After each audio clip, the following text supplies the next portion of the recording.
Hello दोस्तों, एकलव्य अकादमी में आप सबका स्वागत है। आज के वीडियो में मजदूरी और प्रेम निबंध के तीसरे शीर्षक मजदूर की मजदूरी का वाचन हुआ है।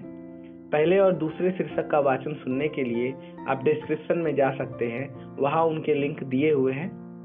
तो चलिए हम आज के वाचन अर्थात तीसरे शीर्षक का वाचन शुरू करते हैं। तो वाचन कुछ यूं है। आपने 4 आने पैसे मजदूर के हाथ में रखकर कहा, यह लो दिन भर की अपनी मजदूरी। वाह क्या दिल लगी है। हाथ, पांव, सिर, आंखें इत्यादि सबके सब अवयव उसने आपको अर्पण कर दिए। ये सब चीजें उसकी तो थी ही नहीं, ये तो ईश्वरीय पदार्थ थे। जो पैसे आपने उसको दिए वे भी आपके न थे, वे तो पृथ्वी से निकली हुई धातु के टुकड़े थे, अतएव ईश्वर के निर्मित थे। मजदूरी का ऋण तो परस्पर की प्रेम सेवा से चुकता होता है, अन्न धन देने से नहीं। वे तो दोनों ही ईश्वर के हैं।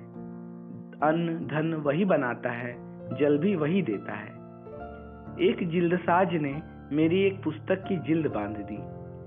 मैं तो इस मजदूर को कुछ भी न दे सका, परंतु उसने उम्र भर के लिए एक विचित्र वस्तु मुझे दे डाली। जब कभी मैंने उस पुस्तक को उठाया, मेरे हाथ जिल्दसाज के हाथ पर जा पड़े। पुस्तक देखते ही मुझे जिल्दसाज याद आ जाता है। वह मेरा आमरण मित्र हो गया है। पुस्तक हाथ में आते ही मेरे अंतःकरण में रोज भरत मिलाप का सा समा बंध जाता है। गाढ़े की एक कमीज को एक अनाथ विधवा सारी रात बैठकर सीती है। साथ ही साथ वह अपने दुख पर रोती भी है। एक दिन को खाना ना मिला, रात को भी कुछ मैसर ना हुआ। अब वह एक एक टाके पर आशा करती है कि कमीज कल तैयार हो जाएगी, तब कुछ तो खाने के लिए मिलेगा। जब वह थक जाती है तब ठहर जाती है। सुई हाथ में लिए हुए है, कमीज घुटने पर बिछी हुई है। उसकी आंखों की दशा उस आकाश की जैसी है जिसमें बादल बरसकर अभी अभी बिखर गए हैं। खुली आंखें ईश्वर के ध्यान में लीन हो रही हैं। कुछ काल के उपरांत हे राम कहकर उसने फिर से सीना शुरू कर दिया। इस माता और इस बहन की सिली हुई कमीज मेरे लिए मेरे शरीर का नहीं, मेरी आत्मा का वस्त्र है। इसका पहनना मेरी तीर्थ यात्रा करना है। इस कमीज में उस विधवा के सुख दुख, प्रेम और पवित्रता के मिश्रण से मिली हुई जीवन रूपिणी गंगा की बाढ़ चली जा रही है।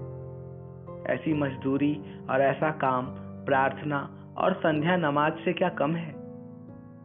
शब्दों से तो प्रार्थना हुआ नहीं करती।